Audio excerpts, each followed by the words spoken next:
Assalamu алейкум, урматтуу телекөрүүчүлөр, ойбодо ой пикир көрсөтүүсү урматтуу телекөрүүчүлөр. Биз бүгүн көрсөтүүбүздө соңку кездеги өлкөдөгү окуялар боюнча сөз кылмакчыбыз. Анын бири мына биз буга чейин дагы 2-3 теманы ошого арнап келдик.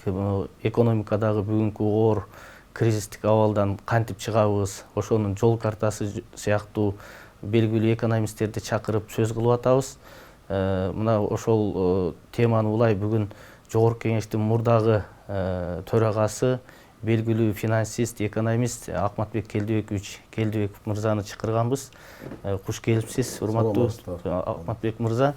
Ошондой эле экинчи темабыз мына баарыбызга белгилүү болгондой, кечээ соттун чечими менен мурдагы президент Алмазбек Атамбаев Батукаев иши боюнча 11 жылга кесилип, анын үй мүлк толук конфискация болуп, коррупционер деген жарлык тагылды сот тарабынан мыйзамдуу түрдө. Мына ушунун тегерегинде сөз кылмакчыбыз да.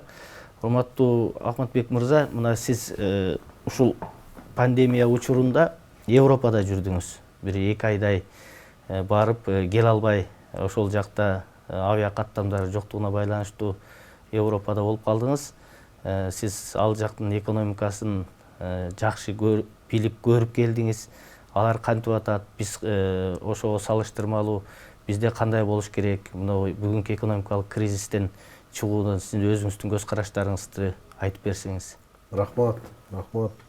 Эми баягы пандемия катуу таркаганда дүйнө жүзүндө, бирок ошонун алдында бир 4 күнгө мен Европага бир иш сапар менен бара калып, өзүм жеке иш сапар менен.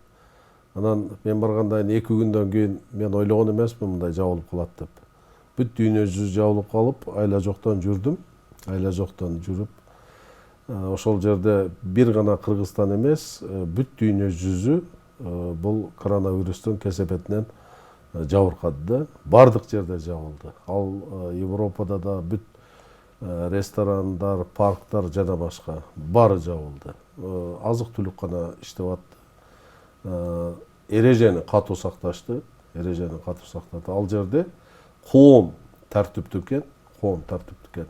Эгерде маска тагынбай, перчатка кийбей, баягы талаптарды аткарбаса, коом, эл өзүн өзү тарбиялап атты да. Баягы мисалы, бирөө жарымы маскасы жок, же болбосо 2 метрден жакыныраак келип алса, же болбосо сактабаса, аны ошол жерде адамдар өзү тарбиялап, жаман көзү менен карап, мындайча айтканда, ал жерде баягы айтылган шарттарды, эрежелерди бузганга бир да мүмкүнчүлүк жок да. Биринчиден өзүңүн жоопкерчилигиң, экинчиден ошол коомдун басып жүргөн жериңдеги жоопкерчилик күчтүү экен. Ал жактан эми Кудай буйруп эптеп келип алдым. Казакстан аркылуу эптеп жеттим. Келгенден кийин бул жерде баягы маска тагуу, элементарный маска тагууда биринчи күндөрү тагып жүрдүм мен дагы, үзбөй. Баягы үйрөнүп калдым да тартипке. Тагып жүрсөм, неме болуп калды, өзүңчө эле баягы бөлүнүп калгансың. Себеби элдердин көпчүлүгү тагынбайт. Маска тагылсаң тамашалап коет, эмне коркуп атасыңбы депчи. Бул жерде бунун айтарым, коом өзүн өзү тарбиялаш керек. Эл өзүн өзү коопсуздугун ар бир адам жоопкерчилик болуш керек да. Мамлекет тараптан, конечно, баягы катуу шарттарды коюп, көзөмөлдөгө биз биринчи этабында мамлекет жакшы көзөмөлдө десем, мен жаңылышпайм да. Себеп дегенде кандай гана ой пикир айтылбады. Ошол карантинде жатканда бийликти жаман көрүштү. Мына эми ачылгандан кийин бүгүнкү күндө 200дөн күнүнө ашып атканы бул коомдогу ошол ооруга жоопкерчиликтүү мамиле жасабай атканында да.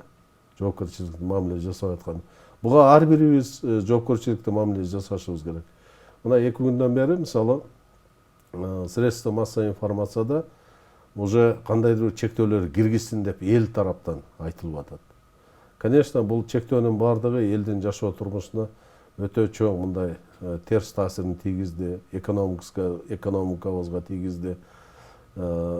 Бай мамлекет, күчтүү мамлекет дебестен бардыгын бир деңгээлге түшүрүп койду да. Бул оорудан сактаныш үчүн бардыгын жабынгыла, токтоткула, жапкыла, карантин деп.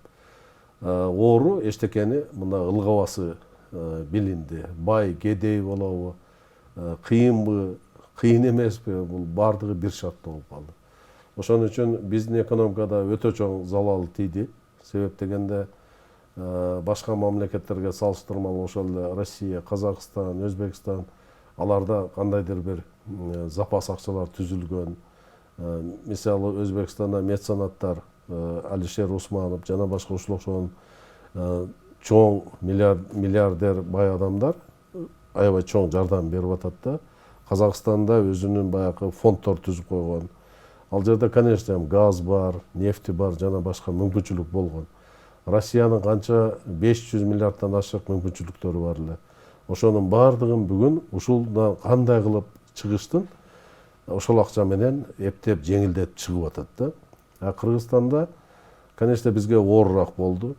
Себеп дегенде бизде андай запас акча жок, муну ачык айтыш керек. Анан президенттин өзү жеке дүйнөлүк финансылык институттардын жетекчилерине кайрылганы бул эң туура. Башка жол жок. Себеп дегенде биз ошол финансылык институттардын бардыгына мүчөбүз, ага взнос төлөйбүз. Аларда жеңил насиядагы, жеңилдетилген шарттагы насия алыш бир гана ушул эл аралык финансылык институттарда. Бул деген сөз быйылкы жылда эксперттердин эсеби менен биздин Киреше булагына, бюджеттин Киреше булагына 500 миллиондон доллардан ашык киреше түшпөй калат. Бул салыктан, ошол эле таможнядан жана башкадан экономикадан түшө турган бюджетке түшпөй калды да. Азыр мен билгенден где-то МВФ анын жарымын берип атат. Азия өнүктүрүү банкы менен, Дүйнөлүк банк менен сөз болуп атат. Анан эксперттердин дагы тийиштүү министрликтердин ушуну элге мындай ачык айкын жеткизбеген негизинде элде суроо пайда болуп атат. Баягы келген акчалар каякта, аны ким алып атат, эмне кылып атат? Бул акчанын бардыгы бюджеттеги тартыштыкты жаба турган акча. Ал бирөөгө берип коюп бекер бере турган эмес, ол ошол эле милициянын айлык акысы, врачтардыкы, мугалимдердики, аскерлердики, бүт биздин мамлекетте жүрүп жаткан иш-чара бюджетте каралганда ошо тартыштыкты жабат да.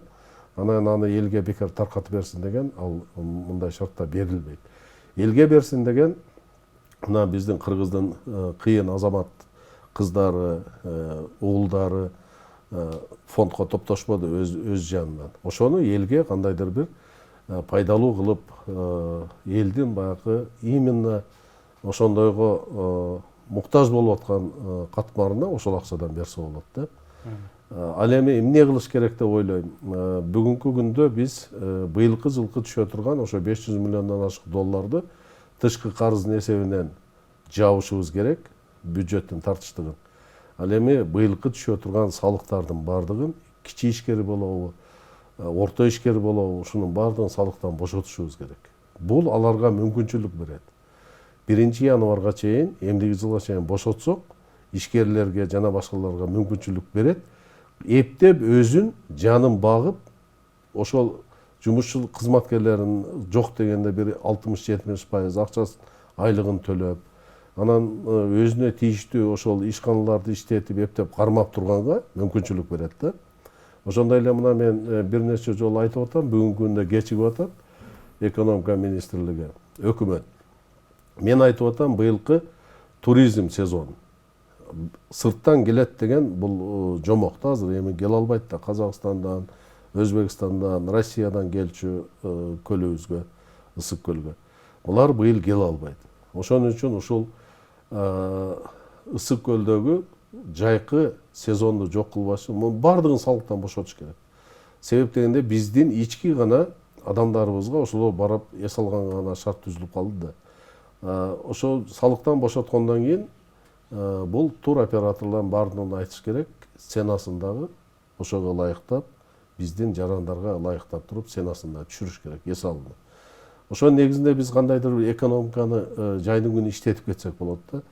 Себептен канчалык адам ал жерде эс алса, аларга күнүгө тамак аш кетет. Күнүгө транспорт, күйүүчү майлар, электроэнергия, бул бири-бири менен тыгыз байланыштуу да. Строй материалдар, жумушчу орду жана башка. Биз ошондой шартка азыр тез аранын ичинде болуш керек. Дагы 1 айдан кийин бул жайкы сезондогу өтүп кетет, бул кечигип калабыз. Канчалык көп салыктан бошотуп 1 январга чейин эптеп жаныңарды баккыла деген принципке өтүшүбүз керек.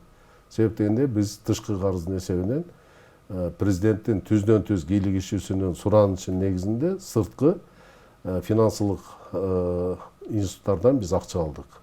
Бул башка жол жок эле. Башка жол жок эле да.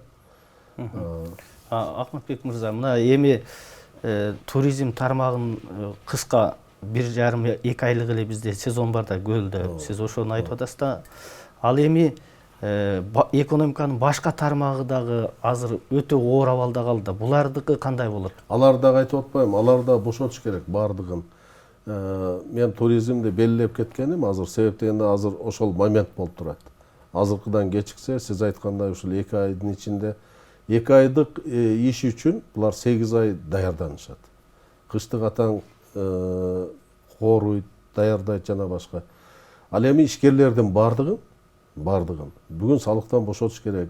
1 январга чейин бошотуш керек. Себеп дегенде алар бүгүн эптеп жанын багып атышат. Мына Дордой базарда жүрө, башка жүрө. Булардан түшө турган, мамлекетке түшө турган кирешени биз эл аралык институттардан карыз алып атабыз бүгүн. Ошонун ордун толуктоп атабыз. Раз ордун толуктоп аткандан кийин буларды бүгүн бошотуп койсок, жок дегенде 1 январ эмдиги жылкыга чейин кичине болсо дагы май топтоп алышат да, баягы кыргызча айтканда кичине эттүүрөөк болуп калат да, өздөрүнүн бутуна өздөрү туруп, биз көп кызмат ордун сактап калабыз. Буларга ошол эле мезгилде талапты коюш керек. Жумушчуларыңарды иштебесеңер да отпускага кетиргенден кийин жок дегенде 50%, 70% айлыгын төлөп бергиле депчи. Бул чоң көрүнүш. Бул чоң каражаттар. Бирок башка жардам мындай кылыш өтө кыйын да. Себеп дегенде бүгүн дагы салыкты топтогула, бардыгы төксүн жана башка дей турган болсок, бул ишканалардын көбү жабылат биринчиден. Экинчиден жумуссуздар аябай көп пайда болот. Андан тышкары эле бизде мына Россия токтоп калганына байланыштуу биздин негизги мигранттар Россияда да. Алардын канча миңдегендери келип атат азыр. Себептен ал жерде жумуш жок. Бекер жатса күнүгө курсагын тойгозуш керек, жанын караш керек, квартира төлөш керек. Алар айласы жок Кыргызстанга кайтып келип атышат да. Себеп дегенде бул жерде айылда ата-энеси бар, мал бар, кичине тамак аш курсагын тойгозуп жеп жашай турган бекер үйү бар. Биз ушунун бардыгын эсептеп, чөткө бул деген сөз, эгерде биз бүгүн дагы жөн эле сөз кылып, министрликтердин кээ биркисинде көп сөз болуп атпайбы? Көп сөз, бирок баягы немеси жок болуп атат, натыйжасы. Аны сөздү азайтып, чечкиндүү кадамдарга барсак, эмдиги жылы баарын түздөп кетсе болот да. Эми негизи биз дайыма айтабыз го, бул кандай гана кыйынчылык түзүлбөсүн, ал жаңы мүмкүнчүлүктөрдүн эшигин ачат депчи. Биз сырткы карыздарда, эл аралык институттардан, финансылык институттардан сырткары, сырткы донорлордон сырткары өзүбүздүн ички ресурстарыбызды пайдаланганга, мисалы бизде ачыл элек дагы толтура мүмкүнчүлүктөр бар да. Ушул кайсы жагынан биз батыраак алып чыгышыбыз керек? Бул мен мисал катары айтайын, эсиңизде болсо, Россия мамлекетине Америка санкция киргизди. Ошол эле сырттан келген азык-түлүккө жана башка. Булар санкция киргизди.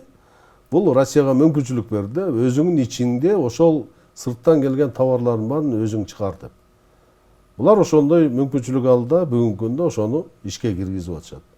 Бизге да Кыргызстанда мындай карап көрсөңүз, биздин кийген кийимибиз, жеген тамагыбыз, үйдө жөнөкөй колдонгон посудадан баштап көп нерсенин бардыгы 80%га чейин сырттан келет. 20% биздин Кыргызстанда чыккан продукцияда. Аз границанын бардыгы жабылды. Ошол эле швейный фабрикалар, анын жанкы топ түймөгүнөн баштап жана башкасы Кытайдан келчү да. Азыр сиз айткандай бизге мүмкүнчүлүк түзүлдү, көзүбүз ачылды. Азыр ишкерлер эмне дефицит болсо, мына элементарный масканы алайлы. Масканы мен билгенден 1 айым, бизнесмен айым. Ушул станокто алып келип койгонуна бир 4-5 жыл болгон экен. Ишке киргизе албай жүргөн экен, азыр андан кыйын айым жок да, бизнесмен айым.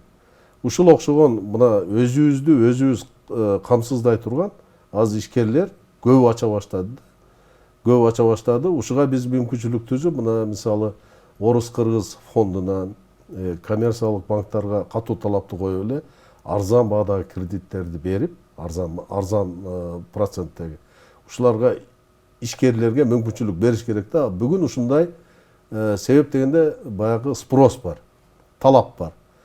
Рынокто талап бар, мисалы ошол эле машинанын дөңгөлүгү. Мен мисал катары айтып атам. Машинанын дөңгөлөгүн чыгаруу боюнча чет өлкөдөн келбей калды, баардык граница жабылды. Значит, мүмкүнчүлүк болсо ушул жерде чыгарыш керек. Мен мисал катары айтып атам. Ошол эле мына стаканды биз мунун баардыгын доллар төлөп алчубуз да. Доллар төлөп чет өлкөдөн алып келчүбүз. Биздин 80% мына күндөлүк колдонгон буюмдарды карап көрсөңүз, 80% бизде импортный. Эмне себептен импорт аябай чоң болгондо, экспорт аз болгондо экономика өзү разрушаться этиш керек.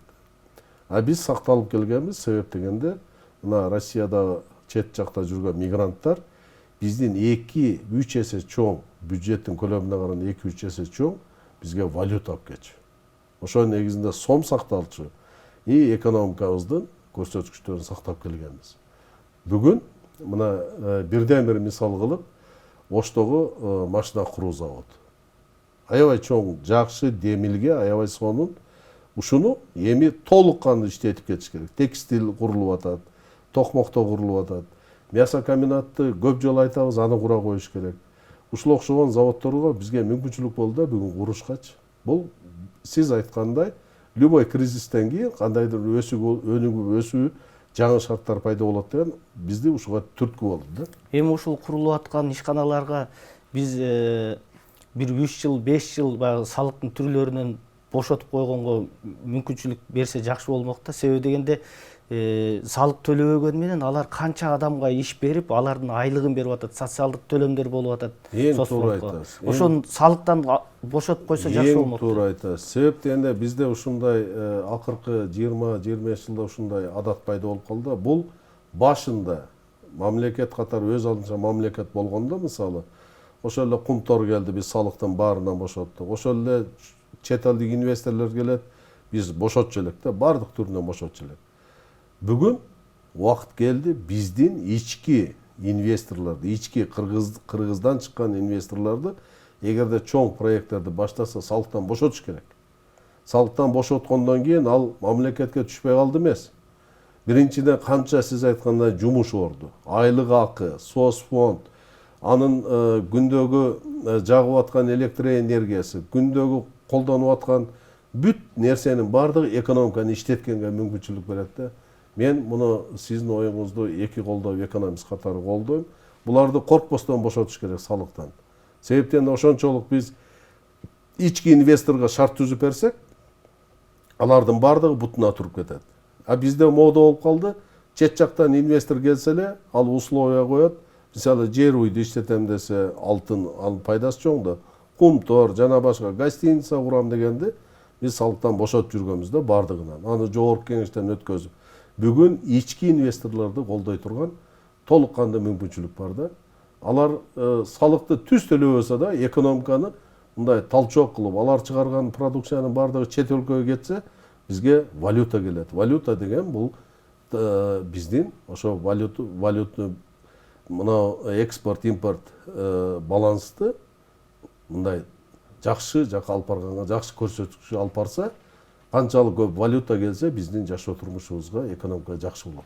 Мына жанагы биз ички ресурстарды, финансы булактарын табыш боюнча сөз болгондо, мына бир нече эксперттер, анын ичинде депутаттар да маселе көтөрбөдү. Улуттук банктын акчасын чыгарыш керек, ошону ишкерлерге бериш керек дегенден кийин Улуттук банк ушу коммерциялык банктарга 1 миллиард сом бөлүүнү чечим кабыл алып, азыр ошол иш жүзүнөн ашканы турат да. Эмне үчүн ушуну 1 миллиард эмес, бир 5-6 миллиардга чейин бергенге мүмкүнчүлүк бар го дейм Улуттук банкта. Бүгүнкү күндө, мисалы, сиздин башыңыздан өтпөдү билбейм, кредит алыш бул тозок. 1 миллион сом кредит алам десең, 2 миллиондон ашык бир нерсени таап барып аны коюшуң керек. Анан кандай бизнес кылып кандай кайтарасың деген дагы аябай көп документ талап кылат. Бүгүнкү күндө коммерциялык банктардын бардыгы бул жөнөкөй эле баягы кандай ломбард болуп калды десем болот да. Булардын иштөө шартын карап чыга турган учур келди. Булар олтурат, залог менен 2 эсе көп обеспеченный залог алат. Андан тышкары проценттери очойгон, отурат, ошонун эсебинен жашап атат. Анын эмне кереги бар андай банктардын? Бизде мамлекеттик айыл банк бар, бизде мамлекеттик РСК банк бар. Ушул банк аркылуу биз ар бир өндүрүш тармагы, мисалы айыл чарбасына 1-2% ашык берсеңиз, алар пайда таба албайт. Эгерде 4-5%, 10%дан берип атат, бүгүн 14%. Аны менен эч качан ал дыйкан пайда таба албайт. Себеп дегенде анын тапкан акчасынын бардыгы ошо банкирдин урсагын тойгозгонго кетет. Жана башка өндүрүш тармактарын карап туруп, ар бирине индивидуальный подход кылып, мамлекет тараптан акчаны таап, ошол сиз айткан улуттук банктан акчаны алгандан кийин, анын ар бир өндүрүшүнө карап туруп, мамлекеттик банктар аркылуу чынында колдоо көрсөтүш керек. Чынында колдоо көрсөтүп, 2 эсе, 3 эсе залогду ким дыйкан кайдан таап келет? Дыйкандын жери бар, бир трактору бар. Анан 1 миллион кредит алыш үчүн 2 миллиондук ал өзүнүн мүлкүн көрсөтүш керек. Алып барып, ошо мүлкүн банкка залогко коюш керек. Туурабы? Ансыз бербейт. Андан тышкары дагы ал токуп жазыш керек. Мен 14%ды камсыз кылып, жылда 14% алган кредитиме төлөшүм үчүн, мисалы, канча аракет кылса, бир шактан 100 килограмм помидор алса, ал 200 кило деп жазып барып бериш керек да. Себеп дегенде ансыз банк бербейт. Бул реалдуу түрдө карап чыкканда өнүгүп кетет биздикилер. Ошол эле мезгилде биздин айыл чарбада өнгөн продукциянын бардыгын защита кылышыбыз керек. Мисалы, ошол эле бадырыңды, ошол эле помидорду жана башканы биздикилер өстүрүп атат. Ал эми контрабанда жолу менен Өзбекстандан, Туркменистандан, Казакстандан кирип кетип атат. Контрабанда деген ал салык төлөнбөйт. Алар экспорт кылгандан кийин ал жакта да өзүндө салык төлөнбөйт. Басынан регулировать этсе болот да. Алар келип туруп рынок толтуруп коюп атат. Биздин ишкерлер сата албай, анысы чирип банкрот болуп атат. Мына капусталар бекер төгүлүп атат бүгүн. Вот бирден бир мисал. Ошого биз ошол капуста өстүргөн жерге мисалы капустаны жаңкы соление жасап, кандайдыр консервация кылат да. Ал заводдор арзан эле турат өзү негизи. Мамлекеттик заказ болуп алыш керек эле ошо. Конечно, аны мисалы сиз армияда служить эткенсиз го, Союз учурунда. Мен служить эткем, капуста экинчи тамакты ошондо 100 000 деген солдаттарга капустаны эле тушитетип эле бизге берчү. Анда мамлекеттик саясат болгон. Муну да бүгүн биздин аскерлер, ал жерде витамини бар, башкасы бар. Аскерлерге консервация кылып туруп, өзүбүздүн эле аскерлерге берсе болмок. Ошол эле МЧСке, ошол эле КИМ мамлекет тарабынан тамак берилсе, ошолорго колдонсо болмок. Бул деген мамлекеттик мындай подход да.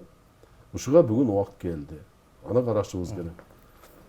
Эми Акматбек мырза, мына экинчи бөлүгүнө өтсөк, маегибиздин мына баарыбызга белгилүү болгондой 2 күн мурда мурдагы президент Алмазбек Атамбаевди Батукаевдин иши боюнча райондук сот күнөөлүү деп таап 11 жыл 2 айга эркинен ажыратты. Коррупция деген берененин негизинде. Ошо Батукаевди бошотууда коррупциялык схема иштеген депчи. Мына ушунун тегерегинде коомчулукта ар кандай сөздөр болуп атат, чет өлкөлүк эксперттер да ойлорун айтып атат да. Мындай сот бир жактуу болуп калды, адилетсизирээк болуп калды деген дагы пикирлер бар. Негизинен көпчүлүк туура жазасын алды деген пикир үстөмдүк кылат. Себеби дегенде ошо Батукаевдин бошотулушуна кыргыз эли абдан мындай жийиркеничтүү иш катары карап келген да. Анан сиз ушул боюнча кандай дейсиз? Эми биринчиден бул жерде Батукаевди бошотууда коррупциялык схема бар экенин бала бакчадагы баладан бери билет. Кимден команда кеткенин, кимдер аны аткарганын, кантип алып келгенин бардыгы ачык айкын чыккан, өзүңүз билсеңиз. Бирок ошол эле Атамбаевдин өзүнүн учурунда киргизилген жазык кодекси, уголовный кодекс, уголовный процессуальный кодекске ылайыктап, Мисалы, буну Батукаевдин бошотулуш боюнча 10дан ашык адамдар камалган. Эсиңизде болсо керек. Баш прокурор, баш болуп, жана башка бардыгы камалган. Жоопко тартылганда, мисалы, ошол следствие учурунда. Кылмыш иш козголгон. Кылмыш иши козголгон. Аягына келгенде, мисалы, эл дагы айтып атат, эмне үчүн Атамбаев гана реалдуу срок алды, калгандары мында болуп чыгып кетти деп. Биринчиден, Атамбаев түздөн түз команда бербесе, булардын баардыгы аткармак эмес. Экинчиден, ошол аткарган прокурорлор, генералдар, ошонун бардыгын аткаргандар Атамбаевдин учурунда кабыл алынган жазык кодексине ылайык өзүнүн чоң шебин сатты дагы, следствие менен келишимге барды. Ол ошол кодексте мыйзамда каралган. Келишимге барып, кол коюшту дагы, булар да күнөөлүү болуп табылды, бирок штраф менен чыгып атат да. Кызматташууга барган. Кызматташууга барды. Тергөө менен кызматташууга барды деген сөз, ошол Атамбаевдин берген приказы жөнүндө кантип ал приказдарды буйрукту берген, кантип чыгар дегендин бардыгын айтып беришти. Айтып бергенден кийин Атамбаев приказ, буйрук берген чындык болуп чыкты да. Бул коррупция болуп эсептелет. Чыныгы коррупция. Мындан бүгүнкү күндө туура эмес болду жана башка деген бул өзү туура эмес. Да, мен да социалдык тармактарын окудум, кана калгандары деп. Эмне үчүн калгандары? Ошол эле мурунку башкы прокурор жана башкалар жоопкерчиликке тартылбады дегендин бардыгы алар кызматташууга барып туруп, маалыматтын бардыгын берип койду. Анын бардыгын Атамбаев ушул жазык кодексине өзү киргизип, өзү ушуну кабыл алдырган. Бул орустардын бир жакшы макалы бар да, ким шамалды чакырса, ал боронду күтүп алсын дегенчи. Мына убагында Атамбаев ушундай берененин негизинде мына сизге, Нариман Түлеевке ушу коррупциялык схеманы түзгөн коррупционерлер деп кылмыш жолуна тартканда, ошол Атамбаевдин башкы прокурорлору ошол кездеги. Баягы сиздердин күнөөңүздөр коррупционерби, коррупционер эмессиңерби, сот далилдей элек деле силерди, мына жеке сизди коррупционер деп атап, камакка алынган үй мүлкү деп бир экранды толтура жазышып, бир ай бою мамлекеттик телеканалдардан бир жактуу каралап берип турду да. Соттун чечими жок, сотто каралбай туруп, сизди коррупционер деп атап койгон да. А мына кече сот далилдеп, коррупционер деп атаган Атамбаевдин өзүнүн ошо камакка алынган мүлктөрүнүн тизмеси сиздин тизмеңизден бир 5 эсе көп экен да. Анан ушул тагдырды сиз көрдүңүз эле.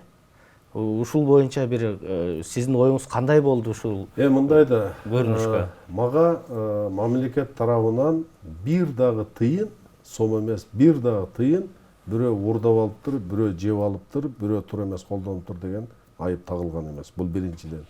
Экинчиден, мени жоопкерчиликке тартканда коррупция статьясы менен эч кандай жоопкерчиликке тартылган эмесмин. Ошол мезгилде мына өкүлчүлүктү ачкан боюнча жалпы депутаттар добуш берип кабыл алынган токтомду бюджетке кирип, мыйзамдан кабыл алынып, Атамбаев өзү президент катары ошонун аткарылышы боюнча кол койгон нерсени жалгыз депутатка илгени бул өзү коррупция. Өзү коррупция. Себеп дегенде мыйзамда турат. Мен төрага катары бардыгы эле 119 депутаттай бир эле добушум бар. Мен болгону алып баруучумун. А төрага ошол көпчүлүк депутаттар кабыл алынган гана токтомго кол койгонго укуктуу. Эгерде депутаттар кабыл албаса, аны кол койгонго эч кандай укугуң жок. Бул биринчиден. Экинчиден, менин өзүм билбеген телевизордон көрсөң, мен ушундай таң калгам да, бул жерде мамлекеттик саясат кеткен, каралоо.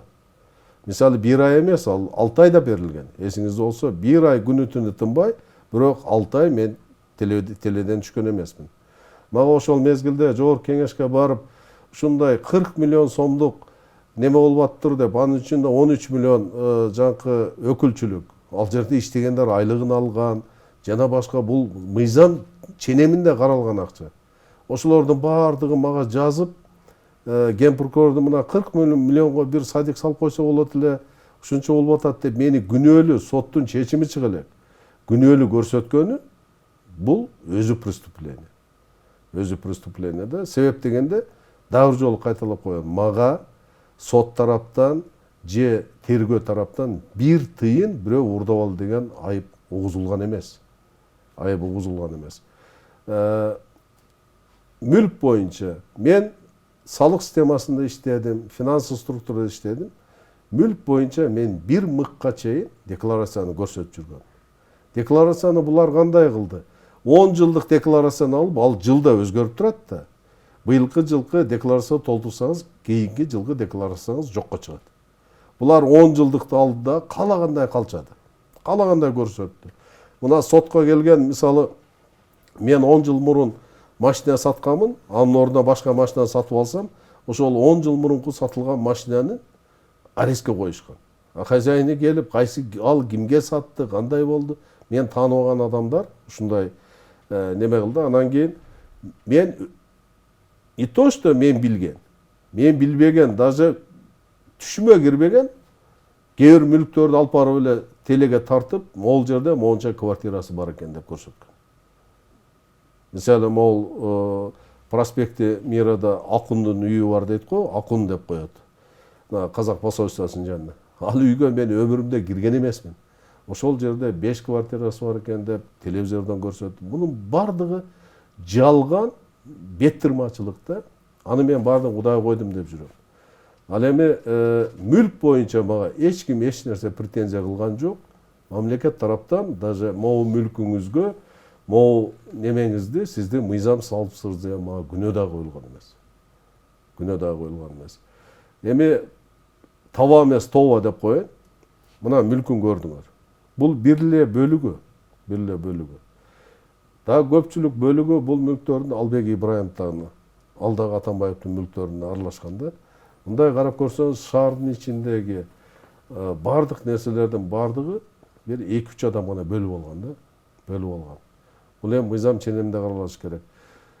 Президенттин соттун чечими чыга элек, мамлекет башчынын соттун чечими чыга элек, биздин бардыгыбызды күнөөкөр, уже соттун чечими чыга, сотто каралып эле бизге өкүм чыгарып койгону, бул мыйзамды түздөн түз тебелеген. Түздөн түз тебелеген. Үчүнчүдөн, Конституцияда жазылып турат. Эгерде депутат оор кылмыштын үстүнөн кармалса, оор кылмыштын үстүнөн кармалса, ал парламенттин уруксаты жок, камаганга уруксат берилген да. Ал эми бизди кандай кылды? Бизди 10 жыл мурунку, 5 жыл мурунку ишти чукулап, ойлоп, таап туруп, ошонун негизинде алып барып туруп парламенттен суроо алып барып камады да. Бул да Конституцияны түздөн түз тебелеген. Учуру келет, мен ойлойм, тарых барын тастыктайт депчи. Кечеки айтып атат, мисалы, ошол Атамбаевдин эмне үчүн жалгыз мен сот сессиясынан окуп калдым 11 жыл деп. Бул азыраак берди. Эгерде Атамбаев бүгүнкү мыйзамды Атамбаев өзү болгондо, ал даже көзүн жумбай туруп бир 20 жыл берип коймок. Мисалычы, ал резиденцияга чакырып алып туруп, каалаган өкүмдү өзү айткан боюнча чыккан. Өзү айтып, бул факт. Себеби ошол мезгилде саясий куугунтуктарда жүргөндөрдүн мыйзамын, токтомун сотко даярдап алып кеп беришчү. Алып кеп беришчү. Ошол эле Арабаев алып келип берип, мени камап атканда ошол Арабаев алып келип берип, сот өкүм чыгаруу немесине комнатка, бөлмөгө киргенде ошол жерге алып келип берип киргизген. Бул факт. Муну эч ким отрицать эте албайт. Коомдогу бүгүнкү күндө эмне үчүн Атамбаев жалгыз калды деди? Себеби жан жөөкөр аткаргандын бардыгы буга көрсөтмө берип, жазык кодексиндеги укуктан пайдаланып, буга көрсөтмө берип штраф менчип кетишти. Демек, өзү түзгөн ушул системага өзү чалынды да, сот реформасы жүргөн жок. Өзү ушундай сот системасын түзгөн, ошонун курмандыгы болду да. Эң туура. Бүгүн дагы мында сын пикир айтылып атпайбы? Эмне үчүн сот реформасы жүрбөй атат жана башка? Себеп дегенде ошол Атамбаевдин учурундагы күч органдары, күч түзүмдөрүндөгү сот системасындагы мыйзамдардын бардыгын бүгүн оңдоп чыгыш үчүн жок эле дегенде 2-3 жыл убакыт кетет. 2-3 жыл убакыт кетет. Ал мыйзамдын баарын оңдоп чыгыш керек. Азыр чекеден оңдоп атышпайбы? Ал мыйзамды оңдобосоң кантип реформа жасай аласың? Аны билип эле турат саясатчылар, көпчүлүгү билип турат, ошо Атамбаев тарапташтар. Билип турат, бирок саясатчылар ушундай экен, саясат кылып, эмне үчүн бүгүн болбой атат? Анын баардыгын парламенттен кайра өткөзүп, мыйзамды кайра ишке киргизип, ошол учурда Атамбаевдин учурунда чириген сот системасын, чириген мына мыйзамды бузгандардын баардыгын алар мыйзамдаштырып койгон. Азыр ошонун баарын ордуна келтирүү үчүн жок эле дегенде 3 жыл убакыт кетет. Эми Ахматбек мырза, бул жерде бир мындай олуттуу суроо туулат да. Ошол туура эмес буйрукту аткарган, мыйзамга каршы иш кылган аткаруучулар, ошол прокурорлор, ошол тергөөчүлөр, ошол соттор эмне үчүн дайыма жазасыз калат?